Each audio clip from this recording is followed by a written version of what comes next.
मोदी है तो मुमकिन है, मोदी है तो गारंटी है। मोदी है तो मुमकिन है, मोदी है तो गारंटी है। इस बार हुए विधानसभा चुनाव में भाजपा ने इन्हीं मंत्रों के सहारे 3 राज्यों में जीत हासिल कर ली। और लेकिन इस जीत के साथ ही नीतीश कुमार के लिए नई मुश्किल खड़ी हो गई है। जी हाँ, बिहार के मुख्यमंत्री नीतीश कुमार के लिए मोदी की 3 राज्यों में जो जीत हुई है उसने नई मुश्किलें पैदा कर दी है। नमस्कार, उदय इंडिया डिजिटल में स्वागत है आपका। मैं हूं अंशुमान आनंद।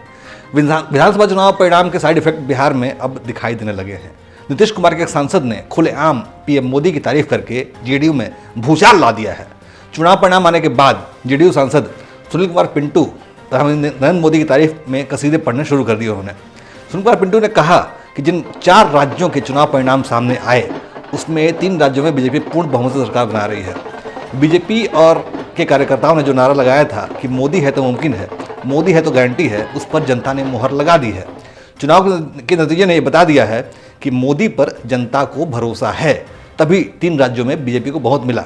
और इससे साबित होता है कि जनता को मोदी की गारंटी पर पूरा भरोसा है। 4 राज्यों के जो चुनाव के परिणाम आए हैं, जिसमें 3 राज्यों में भारतीय जनता पार्टी पूर्ण बहुमत से सरकार बनाई और एक राज्य में कांग्रेस की सरकार बनी। बीजेपी के कार्यकर्ताओं ने और बीजेपी ने जो नारा दिया था कि मोदी है तो मुमकिन है, मोदी है तो गारंटी है, 3 राज्यों के चुनाव के रिजल्ट यही बतला रहे हैं। जनता ने बीजेपी के कार्यकर्ताओं की बात पर मोहर लगाई। ये कहना था जेडीयू सांसद यानी नीतीश कुमार के सांसद सुनील कुमार पिंटू का। लेकिन एक ऐसे नेता का कि द्वारा दूसरे नेता की तारीफ करना जो कि अपोजिशन में बैठा हुआ है, ये बहुत गंभीर मसला है। जेडीयू सांसद के इस बयान के बाद बिहार में सत्तारूढ़ उनकी पार्टी में घमासान शुरू हो गया। जेडीयू के मुख्य प्रवक्ता और बिहार के पूर्व मंत्री नीरज कुमार ने सुनील कुमार पिंटू से इस्तीफे की मांग कर दी है। नीरज ने कहा कि अगर सांसद महोदय को ये लगता है कि मोदी है तो मुमकिन है तो वो इस्तीफा दीजिए और बाहर आ जाइए। लेकिन सुनील कुमार पिंटू का ये बयान बताता है कि जेडीयू में सब कुछ ठीक नहीं चल रहा है। ये बयान सिर्फ उसकी एक बानगी थी, उसकी झलक थी। इसके पहले पूर्व एमएलसी और प्रदेश प्रवक्ता रणवीर नंदन और प्रदेश जेडीयू महासचिव राजीव गुप्ता पहले ही अपनी पार्टी से इस्तीफा देकर भाजपा के दामन थाम चुके हैं। इन दोनों से पहले जेडीयू के राष्ट्रीय प्रवक्ता अजय आलोक, पूर्व पार्टी अध्यक्ष आरसीपी सिंह और उपेंद्र कुशवाहा भी पार्टी छोड़ चुके हैं। यहाँ तक कि जेडीयू में निचले स्तर यानी जिला स्तर पर भी नेताओं के पार्टी छोड़ने का सिलसिला लगातार जारी है।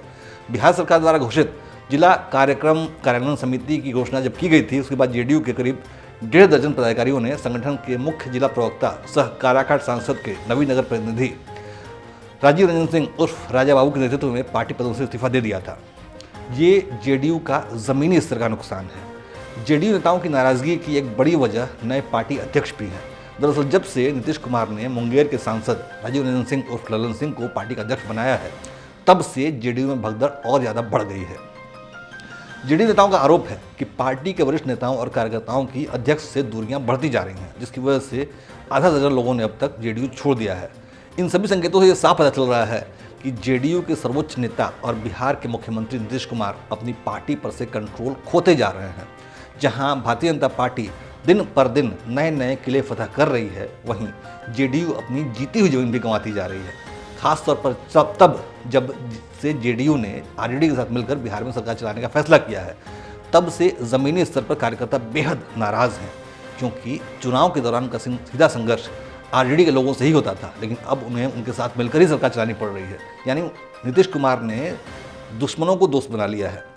ये भी जेडीयू में भगदड़ की एक बड़ी वजह है। यदि नीतीश कुमार ने जल्दी ही अपनी पार्टी को नहीं संभाला तो जेडीयू इतिहास के पन्नों में दफन होकर रह जाएगी और उसका जनाधार भाजपा में विलीन हो जाएगा। इस बात के प्रबल संकेत दिखाई दे रहे हैं। जय हिंद, जय भारत।